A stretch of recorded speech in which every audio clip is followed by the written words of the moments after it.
আসসালামু আলাইকুম। এখন শুনবেন সংবাদ শিরোনাম। দিল্লিতে বিজিবি বিএসএফ ডিজি পর্যায়ে বৈঠক শুরু। আলোচনায় গুরুত্ব পাচ্ছে পুশিন, সীমান্ত হত্যাসহ নানা বিষয়। ভারতকে ডজন খানেক চিঠি দেওয়ার কথা জানালেন পররাষ্ট্র প্রতিমন্ত্রী। ডিপ্লোম্যাটিক নর্ম আছে, সেটা আমরা ফলো করছি। আমরা রেগুলারলি তাদেরকে যখনই পুশিনের ঘটনা আমাদের কানে আসছে বা আমরা দেখছি, আমার রিপোর্টিং হচ্ছে, আমরা কিন্তু তাদেরকে চিঠি দিচ্ছি।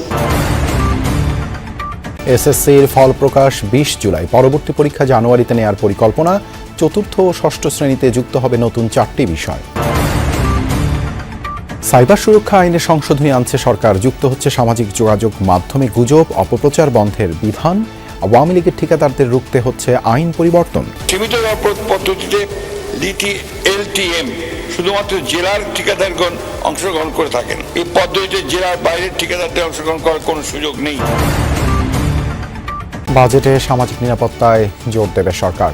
বাড়ছে সুবিধাভোগী ও বরাদ্দ। পুরনো কর্মসূচি চালু রেখেই হবে নতুন কার্যক্রমের বাস্তবায়ন। যারা অবহেলিত এবং দুর্দশাগ্রস্ত তারাও কিন্তু এই পূর্ণ জীবন চক্রকাল ভিত্তিক সামাজিক সুরক্ষা বলয়ের মধ্যে স্থান পেয়েছেন। আসসালামু আলাইকুম। এতক্ষণ শুনছিলেন সংবাদ শিরোনাম, এখন শুনবেন বিস্তারিত। বাংলাদেশ ভারত সীমান্তে বিদ্যমান নানা সমস্যা ও নিরাপত্তা ইস্যু নিয়ে শুরু হয়েছে বিজিবি বিএসএফ এর মহাপরিচালক পর্যায়ে 57তম সীমান্ত সম্মেলন। নয়াদিল্লিতে বিএসএফ সদর দপ্তরে সোমবার শুরু হওয়া 4 দিন ব্যাপী এই বৈঠক চলবে 11 জুন পর্যন্ত। বিজিবি মহাপরিচালক মেজর জেনারেল মোহাম্মদ আশরাফুজ্জামান সিদ্দিকীর নেতৃত্বে 15 সদস্যের বাংলাদেশ প্রতিনিধি দল এবং বিএসএফ মহাপরিচালক প্রবীণ কুমারের নেতৃত্বে 12 সদস্যের ভারতীয় প্রতিনিধি দল সম্মেলনে অংশ নিয়েছেন। বৈঠকের অন্যতম প্রধান আলোচ্য বিষয় সীমান্ত হত্যা বন্ধে কার্যকর পদক্ষেপ, জোরপূর্বক পুশিন রোধ ও অবৈধ অনুপ্রবেশ প্রতিরোধ। এছাড়া মাদক অস্ত্র ও অন্যান্য নিষিদ্ধ পণ্যের চোরাচালান, মানব পাচার এবং সীমান্তের 150 গজের মধ্যে অননুমোদিত অবকাঠামো নির্মাণ বন্ধ নিয়েও আলোচনা হবে। বিজিবির কঠোর অবস্থানের মুখে দেশে 3টি সীমান্ত এলাকা দিয়ে পুশিনের চেষ্টা করা 321 জনকে ফিরিয়ে নিতে বাধ্য হয়েছে ভারতীয় সীমান্তরক্ষী বাহিনী বিএসএফ। কুড়িগ্রামের বকবান্ধা ও ঝাউবাড়ি সীমান্তে 300 জনকে এপারে ঠেলে দেওয়ার চেষ্টা করে বিএসএফ। স্থানীয় বাসিন্দা ও বিজিবির বাধার মুখে তা নস্যাৎ হয়ে যায়। এ প্রসঙ্গে পররাষ্ট্র প্রতিমন্ত্রী শামা ওবায়েদ জানান, পুশিন চেষ্টা মেনে নেওয়া হবে না, এমন তৎপরতা বন্ধে ভারতকে 10-12 বার চিঠি দেওয়া হয়েছে।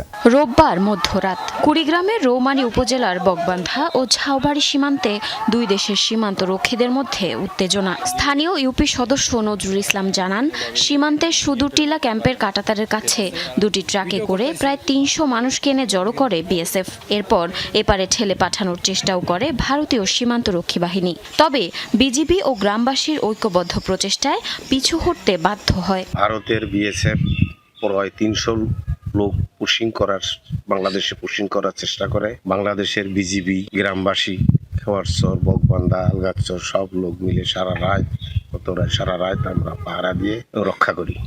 পঞ্চগড়ের বড়বাড়ি সীমান্তে বিজিবির শক্ত অবস্থানের কারণে 4 দিনের মাথায় 10 জনকে ফেরত নিতে বাধ্য হয়েছে বিএসএফ। গতরাতে কয়েক দফায় সীমান্তের ফ্লাড লাইট বন্ধ করে তাদের সরানো হয়। এদিকে গত কয়েকদিনের পুশিন চেষ্টার বিষয়ে পররাষ্ট্র প্রতিমন্ত্রী শামা ওবায়েদ ইসলাম বলেন, পুশিন মেনে নেওয়া হবে না। এই তৎপরতা বন্ধে এ পর্যন্ত ভারতকে 10-12টি চিঠি দেওয়া হয়েছে। এ বিষয়ে দিল্লি কার্যকর ব্যবস্থা নেবে বলেও প্রত্যাশা তার। বাংলাদেশে যদি ভারতীয় কোনো ইলিগাল সিটিজেন থাকে বা ভারতে যদি বাংলাদেশের কোনো ইলিগাল সিটিজেন থাকে, তাদেরকে ফেরত আনার বা আমাদের ভারতীয়দেরকে ফেরত দেওয়ার একটি মেকানিজম বিদ্যমান আছে। সেই বিদ্যমান মেকানিজমটা, ডিপ্লোমেসিটা অবলম্বন করেই ভারতকে আমাদের সাথে কাজ করতে হবে, কথা বলতে হবে। 2026 সালের এসএসসি ও সমমানের পরীক্ষার ফল প্রকাশ করা হবে 20 জুলাই। এ বিষয়ে সংশ্লিষ্টদের নির্দেশ দেওয়া হয়েছে বলে জানিয়েছেন শিক্ষামন্ত্রী আনম এহসানুল হক মিলন। সচিবালয়ে ব্রিফিংয়ে তিনি বলেন, পরবর্তী এসএসসি পরীক্ষা শুরু হবে আগামী বছরের 7 জানুয়ারি থেকে। সংস্কৃতি ও ক্রীড়া সহ নতুন 4টি বিষয় আগামী শিক্ষাবর্ষ থেকে চতুর্থ ও ষষ্ঠ শ্রেণীর পাঠ্যক্রমে যুক্ত হচ্ছে বলে জানান শিক্ষা উপদেষ্টা। আর প্রাথমিক শিক্ষা প্রতিমন্ত্রী জানিয়েছেন, 180 দিনের মধ্যেই প্রাথমিকের শিক্ষার্থীদের বিনামূল্যে পোশাক, জুতা, মোজা দেওয়ার পাইলট প্রকল্প শুরু হবে। চলতি বছর এসএসসি ও সমমানের পরীক্ষায় অংশ নিয়েছিল 18,57,000-এর বেশি শিক্ষার্থী। পরীক্ষা শেষ হয়েছে 20 মে, এখন চলছে ব্যবহারিক পরীক্ষা, আর ফল প্রকাশ করা হবে আগামী 20 জুলাই। পরবর্তী এসএসসি পরীক্ষা ঘোষিত 7 জানুয়ারিতে শুরু হবে বলে জানিয়েছেন শিক্ষামন্ত্রী। এসএসসি এক্সাম তাদের সিলেবাস শেষ হয়ে যাচ্ছে জুন 2026। সেই অর্থে আমরা 7ই জানুয়ারিতে শুরু করতে চেয়েছি এবং 8ই ফেব্রুয়ারিতে শেষ করতে চেয়েছি। But in the meantime আপনারা রিয়েক্ট করছেন, সেটা আমরা অবজার্ভ করছি। পরবর্তীতে যদি আপনারা সকলেই মনে করেন 1 মাস আগানো পেছানোতে আমাদের কিছু যাবে না। সচিবালয়ে শিক্ষা খাতের 4 বিভাগে সরকারের নেয়া নানা উদ্যোগ, সংস্কার ও শিক্ষকদের অবসর ভাতা নিয়ে ব্রিফিংয়ে এসব কথা জানিয়েছেন মন্ত্রী, প্রতিমন্ত্রী, উপদেষ্টা ও সচিবরা। শিক্ষা উপদেষ্টা বলেন, সরকার শিক্ষা ব্যবস্থাকে করতে চায় সৃজনশীল ও কর্মমুখী। সেই লক্ষ্যে সংশোধন হচ্ছে পাঠ্যক্রম। আগামী শিক্ষাবর্ষ থেকে বিভিন্ন শ্রেণীতে সংস্কৃতি, ক্রীড়া, কারিগরি শিক্ষা এবং লার্নিং উইথ হ্যাপিনেস নামে 4টি নতুন বিষয় অন্তর্ভুক্ত হচ্ছে। সময়ের ভিতর আমরা যেভাবে শিক্ষা কারিকুলামটাকে ঢেলে সাজাতে চাই, সুনাগরিক থাকবে, নৈতিক এবং পারিবারিক শিক্ষা থাকবে, মূল্যবোধ থাকবে, দক্ষতা এবং যোগ্যতা থাকবে, ইন্ডাস্ট্রির সাথে কানেক্টিভিটি তৈরি করবে। উনি ব্যাখ্যা দিলেন ক্লাস 4-এ আমরা কি ইন্ট্রোডিউস করছি, ক্লাস 6-এ কি ইন্ট্রোডিউস করছি, এটাকে সঠিকভাবে পরিমার্জন করে রিয়েলাইজ করে এই 2027-এ দিচ্ছি। আর টোটাল চেঞ্জ যেটা আশা করছেন সেটা আমরা কাজ শুরু করেছি, 2028-এ গিয়ে আপনারা সেটা দেখতে পাবেন। এর আগে প্রাথমিকের শিক্ষার্থীদের বিনামূল্যে পোশাক, জুতা, মোজা ও পাটের ব্যাগ দেওয়ার পাইলট প্রকল্প নিয়ে বৈঠক হয় বস্ত্র মন্ত্রণালয়ে। 180 দিনের মধ্যে শুরু হবে প্রকল্পের কার্যক্রম। সরকারি প্রাথমিক বিদ্যালয়ের সকল শিক্ষার্থীদের আমরা ফুল ইউনিফর্ম, মানে বাৎসরিকভাবে ফুল ইউনিফর্ম, জুতো, মোজা এবং ব্যাগের ব্যবস্থা করছি। সেগুলো পাইলট প্রজেক্টগুলো আমাদের সরকারের 180 দিনের আগেই এই পাইলট প্রজেক্টগুলো লঞ্চ হবে। সাইবার সুরক্ষা আইনে সংশোধনী আনছে সরকার। সংসদে 71 ভিত্তিতে আনা প্রশ্নের উত্তরে কথা জানিয়েছেন স্বরাষ্ট্রমন্ত্রী। বলেন, এরই মধ্যে আইনের খসড়া তৈরির কাজ শুরু হয়েছে। মন্ত্রী বলেন, এআই ব্যবহার করে সামাজিক যোগাযোগ মাধ্যমে গুজব, অপপ্রচার বন্ধের বিধান যুক্ত হবে এতে, যেখানে সরকারি কর্তৃপক্ষের হাতে কন্টেন্ট অপসারণের সুযোগ রাখা হবে। পাশাপাশি জুয়া, বেটিং বন্ধের বিধান করা হবে। এছাড়া স্থানীয় উন্নয়নে আওয়ামী লীগের ঠিকাদারদের ঠেকাতে আইন পরিবর্তনের কথা জানিয়েছেন এলজিআরডি মন্ত্রী।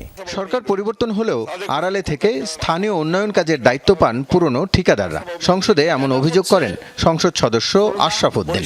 গ্রামীণ উন্নয়ন কাজে স্থানীয় ঠিকাদারদের দায়িত্ব দেওয়ার দাবি জানান তিনি। একজন ফ্যাসিস্টের লোক যখন ইজিপ্টে অংশগ্রহণ করে, সে সহজে কাজটা পেয়ে যায়, কারণ তার ফাইল খুব স্ট্রং, তার প্রোফাইল স্ট্রং। 71 বিধিতে আনা নোটিশের উত্তরে এলজিআরডি মন্ত্রী বলেন, শিগগিরই ব্যবস্থা নিতে যাচ্ছে সরকার। এই বিষয়গুলো আমরা অবগত আছি এবং আমরা ইতিমধ্যে মাননীয় প্রধানমন্ত্রীর সঙ্গে আলাপ করেছি, অর্থমন্ত্রীর সঙ্গে আলাপ করেছি। আমরা এই আইনটার কিভাবে রিভিউ করে এটা সঠিক লোকেরা যেন পায় সেটা আমরা বিবেচনা করব। সীমিত পদ্ধতিতে লিটি এলটিএম শুধুমাত্র জেলার ঠিকাদারগণ অংশগ্রহণ করে থাকেন। এই পদ্ধতিতে জেলার বাইরের ঠিকাদারদের অংশগ্রহণ করার কোনো সুযোগ নেই। নতুন প্রযুক্তি আর্টিফিশিয়াল ইন্টেলিজেন্সের অপব্যবহার নিয়ে নোটিশ দেন সংরক্ষিত নারী আসনের সংসদ সদস্য হেলেন জেরিন খান। বলেন, বাড়ছে অপপ্রচার ও চরিত্র হননের ঘটনা। পরে স্বরাষ্ট্রমন্ত্রী বলেন, এসব ঠেকাতে সাইবার সুরক্ষা আইনে সংশোধন করা হবে। সেটা আসলে মত প্রকাশের স্বাধীনতা কিনা সেটা পুনরায় সংজ্ঞায়িত করা দরকার।